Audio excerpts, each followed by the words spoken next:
izin memperkenalkan, kami dari Fakultas Hukum Universitas Jember, Bapak. Ya. Mahasiswa semester 1 dari jurusan Mampu Bapak Emmanuel dengan program izin memperkenalkan pernikahan adat di Desa Osing. Baik, perkenalkan saya Putri Edi Nabila Setiawan dan saya menjadikan menteri siap.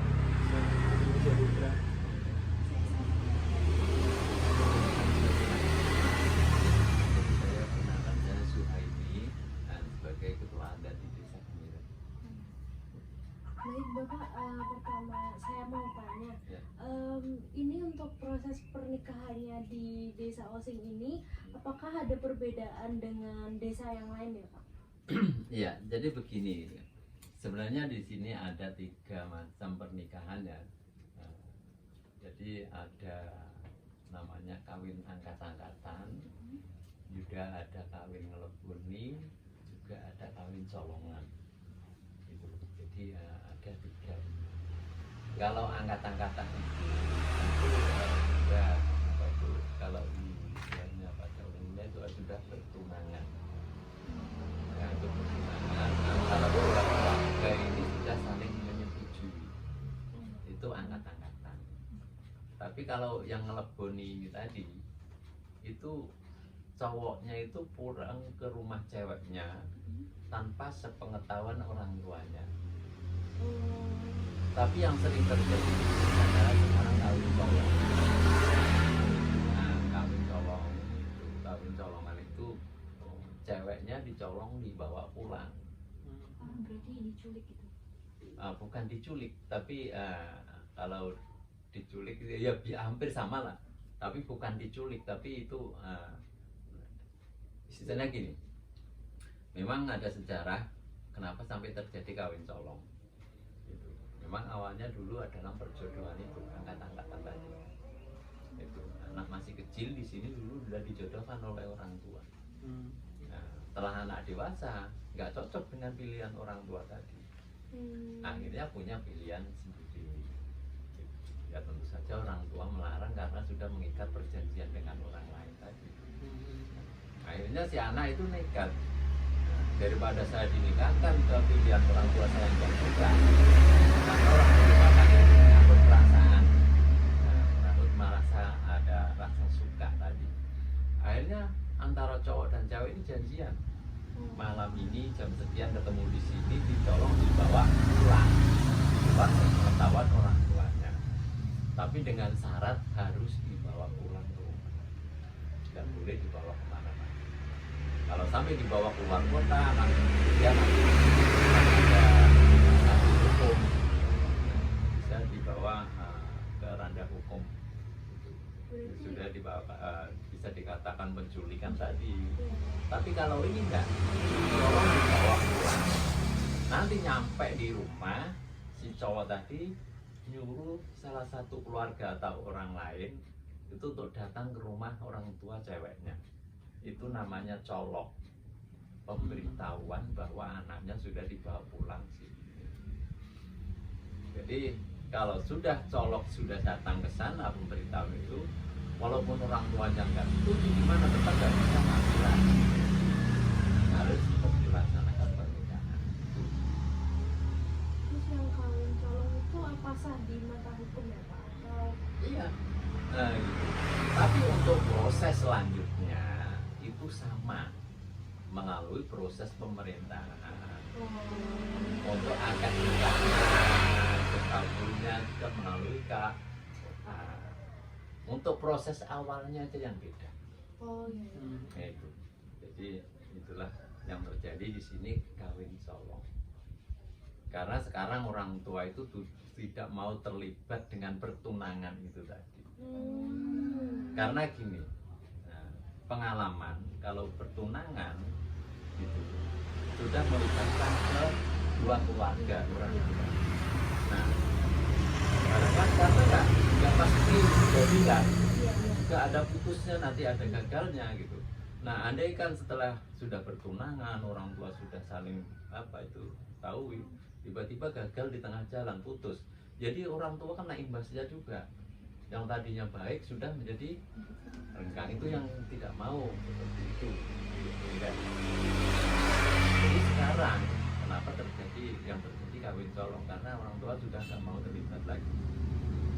Sudah, kalau kamu memang ada yang kamu suka, apa itu ya sudah colong aja.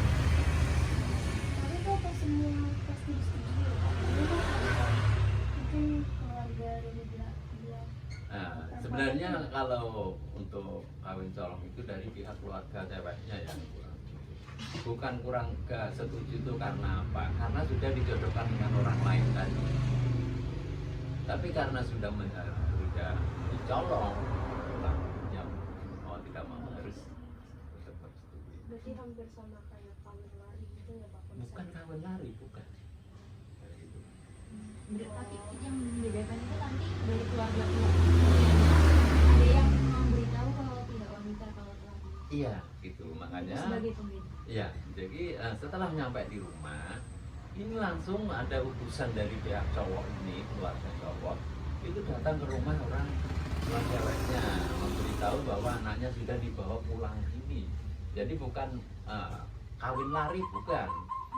Kalau kawin lari itu ya memang mungkin bisa selamanya tidak diberitahu kan, nah gitu. Tapi kalau itu bukan. Setelah nyampe di rumah langsung ada pemberitahuan, itu namanya colok. Berarti kalau udah dicolong terus dikirim utusan dari pihak ceweknya harus terima gitu? Iya, harus nerima gitu. Apapun yang terjadi harus nerima. Berarti Bapak setelah kuliah ada perwakilan yang bergerak dalam Ya. Jadi setelah ada colok sudah sampai ke sana, memang tugas colok itu hanya menyampaikan dan memberitahu. Untuk selanjutnya itu urusan mereka berdua, jadi kedua keluarga itu untuk menentukan hari apa, tanggal berapa, untuk menentukan hari pernikahan. Nah, sementara selama sebelum jadi suami istri tidak bisa kumpul di situ walaupun sudah dibawa pulang.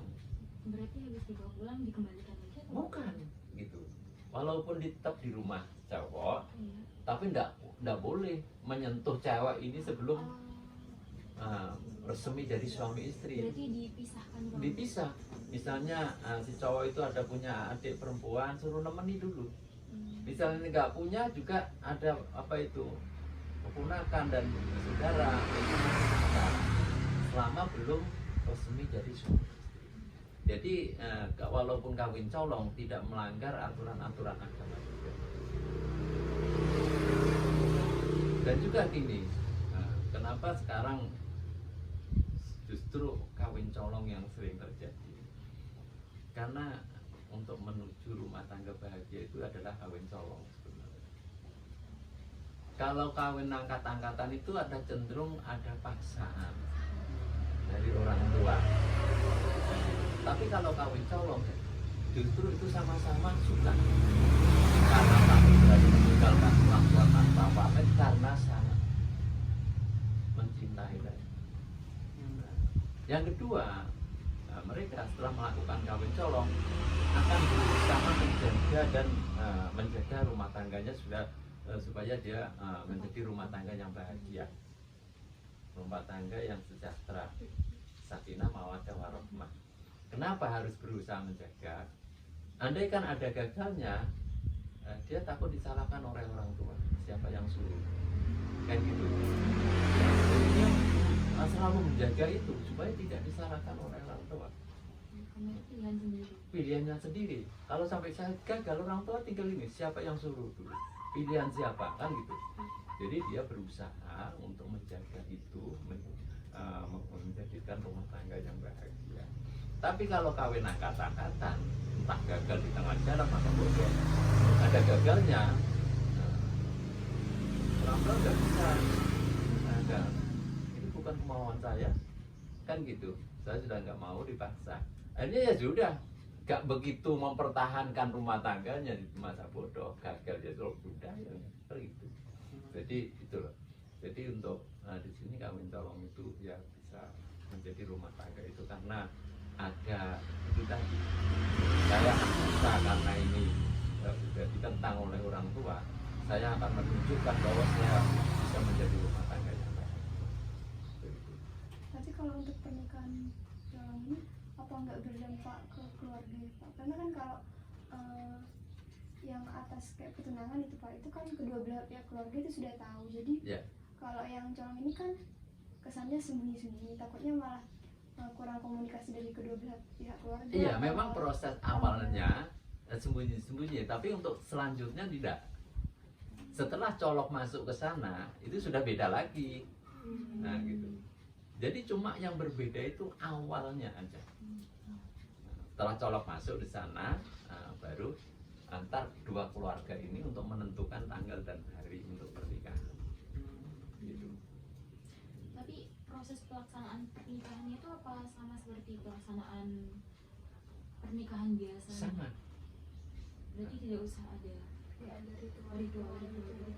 Gini, adapun untuk pelaksanaan itu yang pada ini yang wajib ya, ada ijab kabul dari KUA, ada penghulu kan gitu. Iya. Nah, adapun setelah itu kan sudah resmi jadi suami istri, sudah sah. Itu juga ada ritual-ritual selanjutnya. Ada soro, juga ada kalau anak terakhir ada musik punjen, juga ada sungkeman, banyak ritual-ritual yang harus dilakukan saat manten. Itu sesuai dengan adat budayanya sendiri di sini. Berarti budayanya berbeda setiap. Iya, jadi untuk dalam proses ijab kabul itu sama, juga mengikuti peraturan pemerintah kan. Nah itu. Tapi setelah itu, selain itu sudah menggunakan adat, sudah tradisi adat itu juga harus diarak, juga ada namanya soro, ada pernikahan, Berarti pernikahan itu tetap sah itu diikuti pemerintah. ya.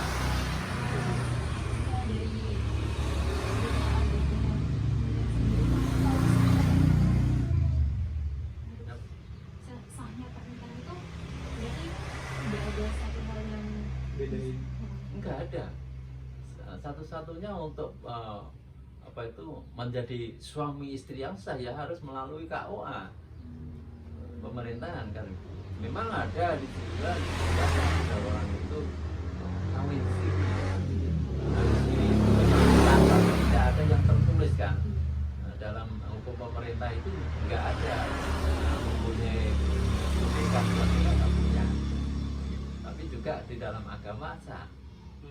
Tapi selama ini di Kemiren yang dilakukan adalah merupakan ya juga hukum pemerintah ya, gitu, melalui KUA dan pelaksanaan pernikahan pada umumnya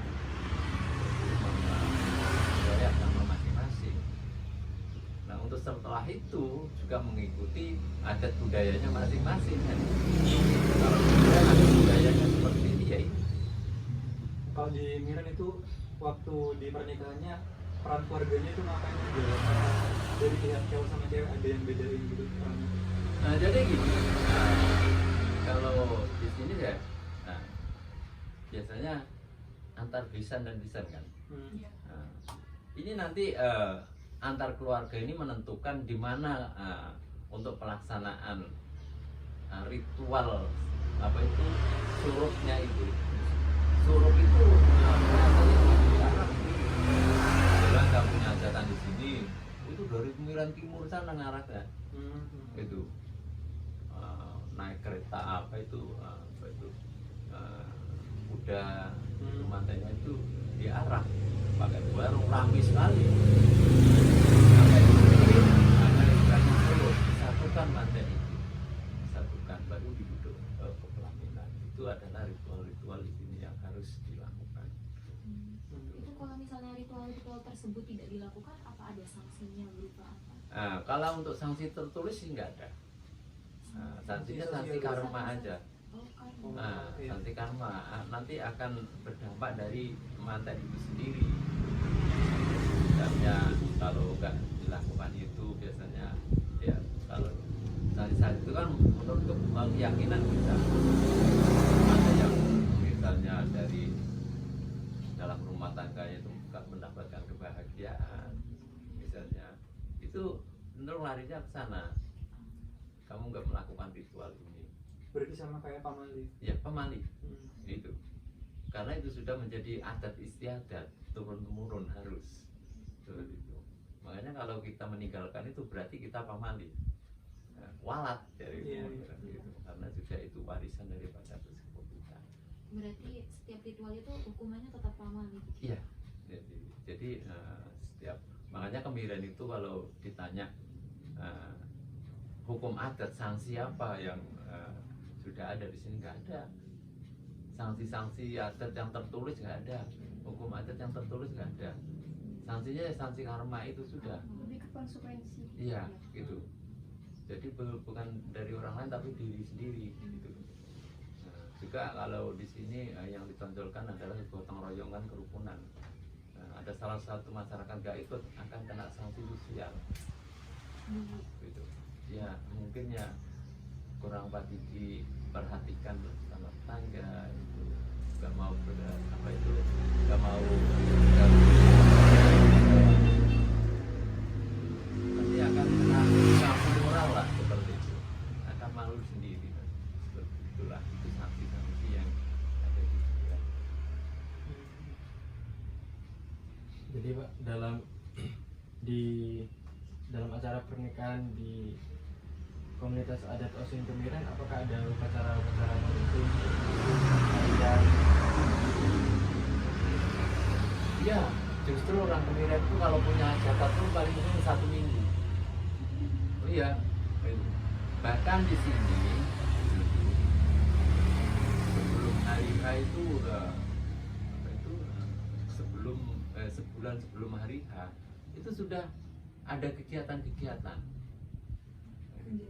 Ya, kegiatan persiapan atau bikin tempat masaknya nanti, bikin itu juga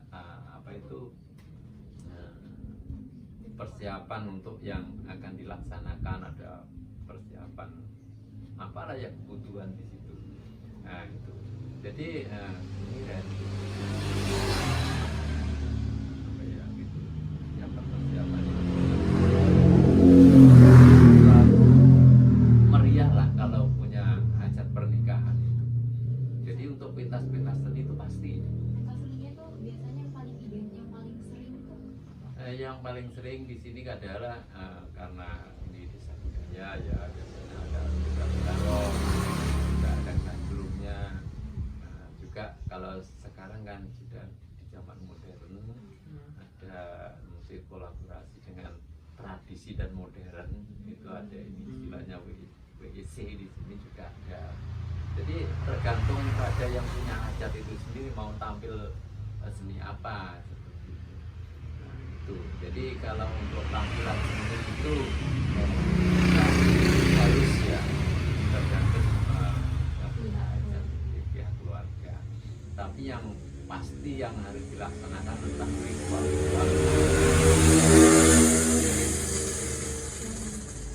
kan pasti itu ada kayak apa aja yang disiapin buat pernikahan Ya, kalau untuk di saat cetakul atau apa itu dalam pernikahan itu setelah setelah selesai cetakul dan itu juga ada selamatan itu sendiri. Selamatan yaitu untuk golong tadi ada. Nah setelah itu ada dilaksanakan proses sorok tadi, ada sorok. Tapi sebelum itu ada yang namanya sedekahan. Nah, sedekahan itu mengundang orang tua-tua. Nah, di sini minimal 50 sampai 100 orang.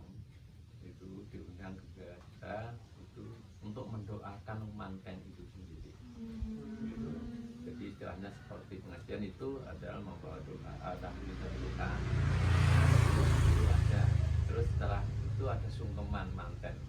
Jadi manten itu harus berkunjung sama satu persatu orang tua itu tadi. Iya, mantan kita ngomong ke saya.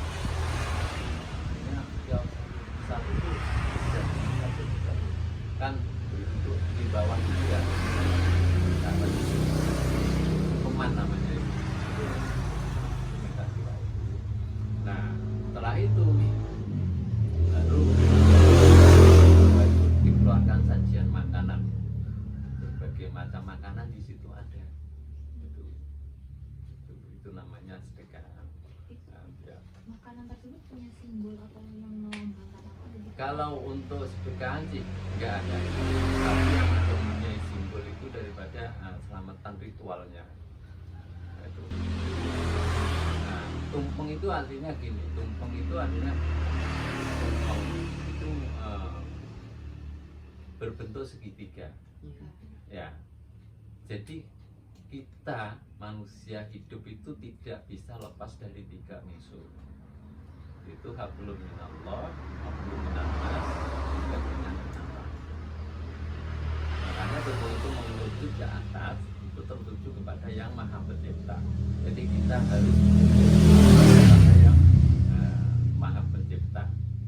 Itu pun sudah kita laksanakan, juga kita tidak bisa hidup sendiri tanpa orang lain.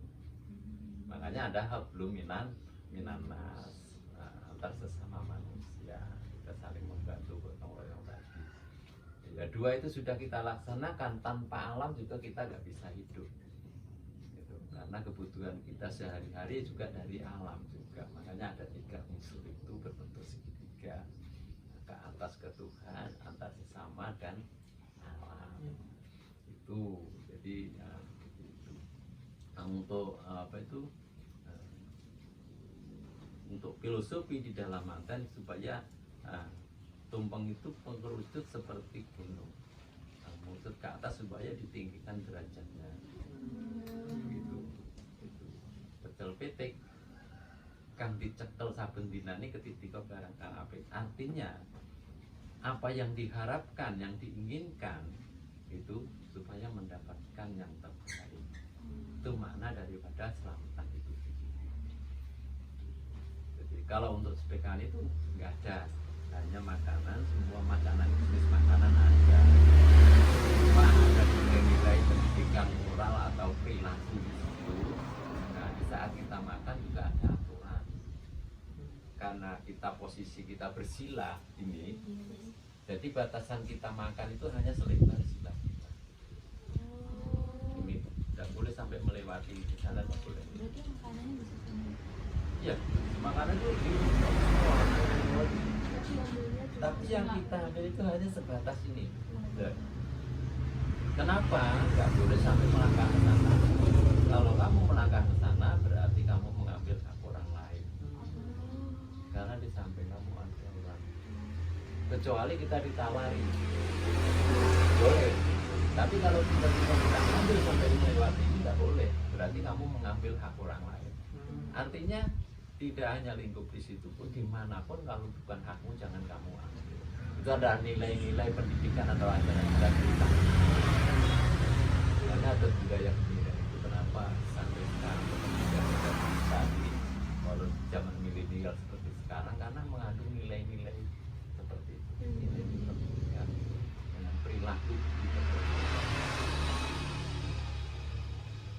Kalau untuk ini Pak, untuk keharusannya sendiri, jadi apa warga Kemiren ini harus menikah dengan warga Kemiren juga? Kalaupun enggak, itu apa bisa terlepas dari tradisi adat yang memang dijalankan sama masyarakat Kemiren?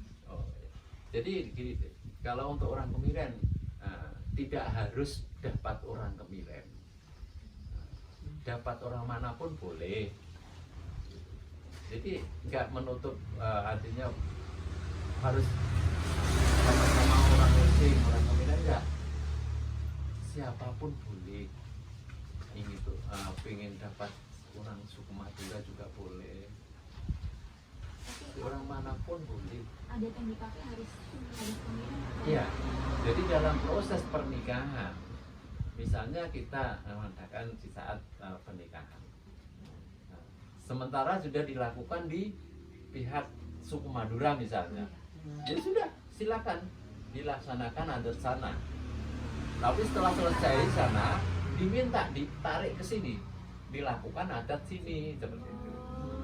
Walaupun nggak dilakukan adat yang ini kembalikan tradisi apa menurut konsekuensinya. Iya, gitu. Jadi walaupun di sana sudah dilaksanakan ya, syarat-syarat pernikahan sudah dilaksanakan di sana, di suku Madura adatnya ke sana. Nah, walaupun sudah dilaksanakan di sana, tapi ditarik lagi ke sini dilakukan sesuai dengan adat sini juga. Berarti kalau misalnya nggak dilakukan sesuai adat sini, masyarakat sini tetap mengakui pernikahan tersebut atau tidak? Apanya? Misalnya pakai pernikahannya cuma di hari satu, Ya. dilaksanakan di sekolah dua, terus tidak dilaksanakan dua, pernikahannya kedua belah pihak itu diakui oleh masyarakat adat Kemiren. Ya atau kalau tidak? diakui saya diakui. Tapi di sini di sini itu apa itu merasa beban. Berarti Beban resiko itu sanksi tadi. iya. Kalau tidak laksanakan nanti akan kena. Itu. Jadi ya itu. Jadi, misalnya nggak dilaksanakan ya dia tetap diakui. Tapi mereka sendiri yang beban diri sendiri bahwa akan kena sanksi tadi, sanksi karma tadi. Jadi itu kalau secara apa itu umumnya ya tetap diakui kan sudah dilaksanakan pada dasarnya ini. Lalu untuk pakaian untuk pernikahan itu cenderung ke kayak pakaian Jawa gitu atau? Kalau di sini ya sudah nggak seperti dulu lagi ya. Kalau di sini itu tergantung permintaan mempelai itu sendiri, tergantung periasnya. Jadi nggak ada makanya pakai. Kalau untuk ini Pak, misal warga Kemiren kemudian menikah dengan misal kami warga Jember, kemudian yang pihak lelaki dari warga Kemiren itu melakukan tradisi dari masyarakat Kemiren itu sendiri seperti tadi pernikahan colok gitu. Iya. Ya, itu terus pihak lelaki itu membawa si wanita yang bukan warga Kemiren. Nah, itu apa bisa disangsikan ya Pak? Karena kan sebagai pihak wanitanya itu tidak tahu masalah tradisi yang ada di sini. Nah, kalau untuk tradisi kawin colong kita hanya berlaku di masyarakat Using. Nggak bisa nyolong suku Madura, nggak bisa. Gitu. Hanya berlaku sama-sama Using. Karena kalau selain Using, suku Using akan berbeda adatnya. Misalnya kita nyolong anak orang Madura, suku Madura, wah rame nanti. Jadi hanya berlaku dengan sama-sama Using. Jadi nggak bisa menyolong dari suku lain, nggak bisa. Karena kebanyakan masyarakat Kemiren itu bisa dikatakan kawin upuk-upukan. Kawin upuk-upukan orang Kemiren dapat orang Kemiren. Itu kebanyakan seperti itu. Jarang yang menikah keluar itu jarang. Kebanyakan dapat orang. Makanya adat budayanya kuat sekali karena belum memasukkan budaya lain. Karena dalam pernikahan itu kebanyakan orang Kemiren dapat orang Kemiren. Sama-sama Using. Berarti misalnya sama-sama orang Kemiren terus masih punya hubungan dekat dengan saudara dekat itu apa Ada boleh? juga, boleh. Asalkan tidak papagan wali. Apa benar itu? Papagan wali itu seperti ini. Misalnya saya punya adik laki-laki, gitu. Punya anak perempuan. Saya punya anak laki-laki. Itu nggak boleh. Karena misalnya nggak ada adik saya, di saat menikah saya bisa jadi wali. Saya nggak ada, anak saya bisa jadi wali. Itu namanya papagan wali. Berarti yang masih bisa jadi wali nggak boleh? Iya, nggak boleh. Itu yang paling dilarang itu. Tapi walaupun saudara, nggak ada unsur papagan wali tadi boleh. Berarti dari pihak ibu gitu Ya, jadi misalnya saya punya adik perempuan, punya anak perempuan, atau saya punya anak laki-laki itu boleh. Karena itu ayahnya orang lain sudah, bukan dari keturunan saya. Oh, berarti kecuali saudara itu ya Laki-laki, ada keturunan laki-laki juga. oh. Nah, itu tidak boleh, yang dilarang tidak boleh. Kalau misalnya dilakukan tuh ada Ya sanksinya tadi kembali ke karma tadi itu. Ada yang mengatakan kalau itu dilanggar akan apa itu meninggal salah satu seperti itu, atau tidak meninggal itu akan sengsara hidupnya. Jadi santinya seperti itu. Untuk papakan wali itu tidak boleh sama sekali, dilarang keras itu papakan. Terus ada larangan pernikahan dari desa adat Kemiren sendiri itu larangannya kayak arah rumah atau semacamnya gitu? Enggak ada. Enggak. Jadi di sini cuma hanya untuk pernikahan itu ada weton ya, satuan jodoh itu ada. Itu misalnya sudah jadi apa itu terlanjur sudah sama-sama suka, tapi dengan weton satuannya itu nggak cocok, misalnya itu bisa diganti nama salah satu supaya dia menjadi cocok jodohnya itu. Berarti wetonnya itu dilihat dari nama. Iya, bisa diambil dari nama. Dari tanggal lahir. Iya, enggak, dari nama. Karena dulu memang seperti kalau mau ingin apa itu mau cewek, senang sama cewek, gak mungkin kan kita tanya lahirnya dulu kapan gitu. Tapi yang paling tidak ditahu nama. Karena nama itu juga merupakan identitas yang sudah diresmikan orang tua, dikasih nama. Itu sudah bisa menjadi acuan untuk satuan itu sesuai dengan aksara Jawa. Berarti mirip Aksara Jawa gitu. Juga itu yang membuat satuan itu bukan orang biasa tapi juga para wali juga menentukan. Jadi dengan huruf nama, dengan hitungan honocoro tadi gitu. Jadi misalnya nggak cocok pas, ya harus salah satu diganti supaya pas gitu. Itu gantinya nanti di akte keluarga juga Iya. ganti ya? Jadi untuk menggantinya itu tidak asal ganti, harus dari keluarga yang mengganti nama. Seperti memberikan nama pertama juga ada ritualnya juga gitu.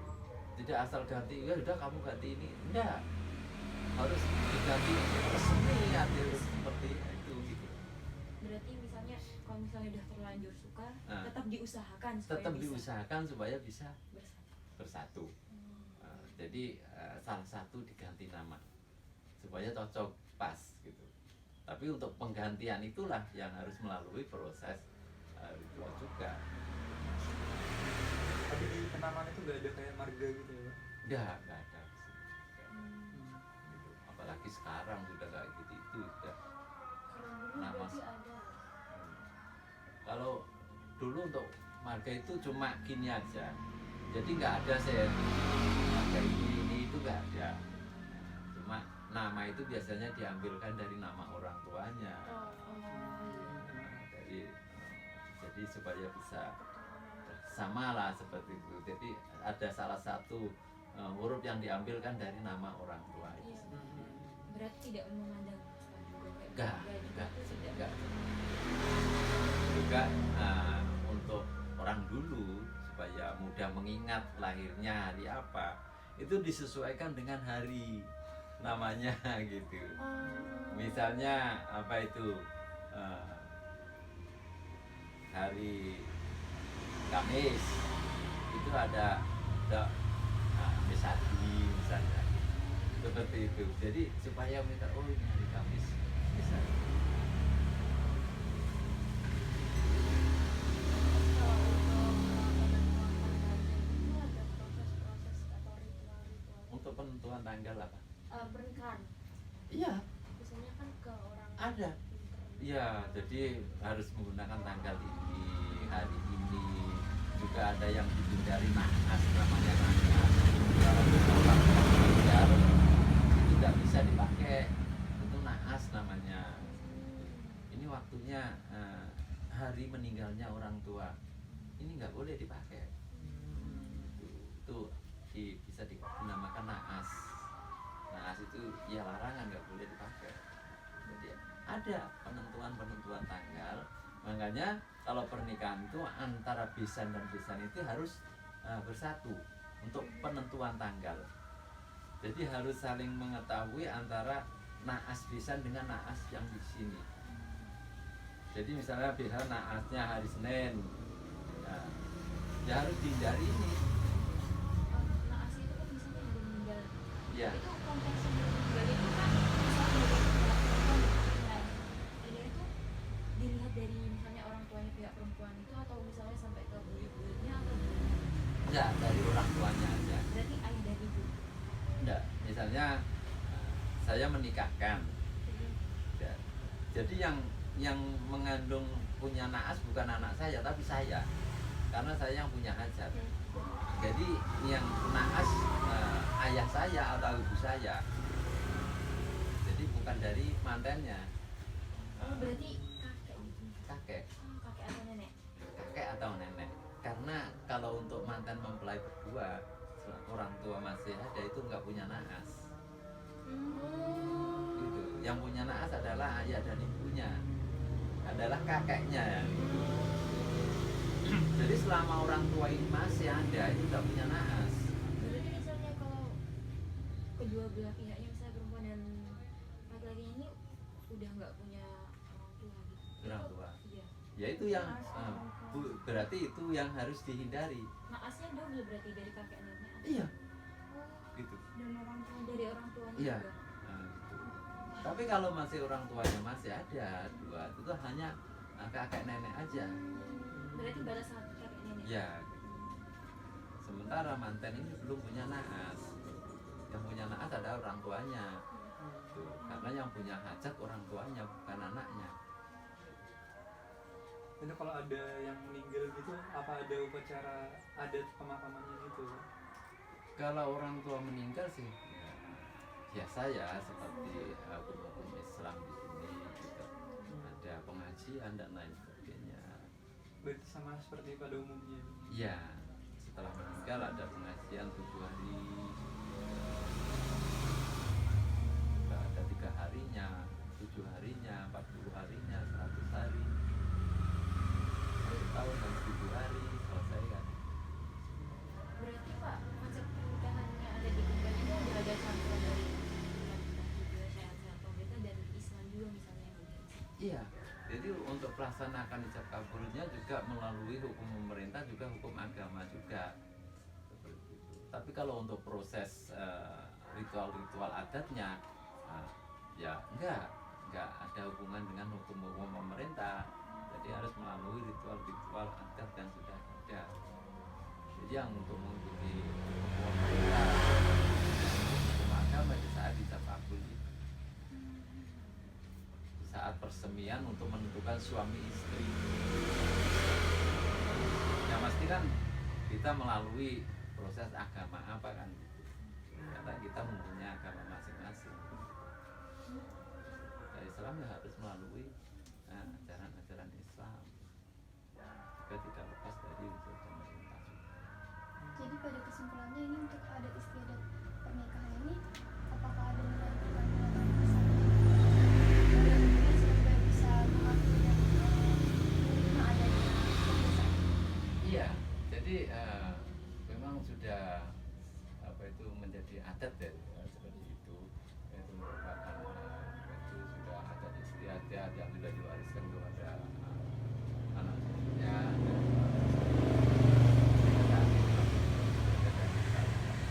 Juga semua itu juga mengandung nilai-nilai pendidikan tadi tentang kehidupan.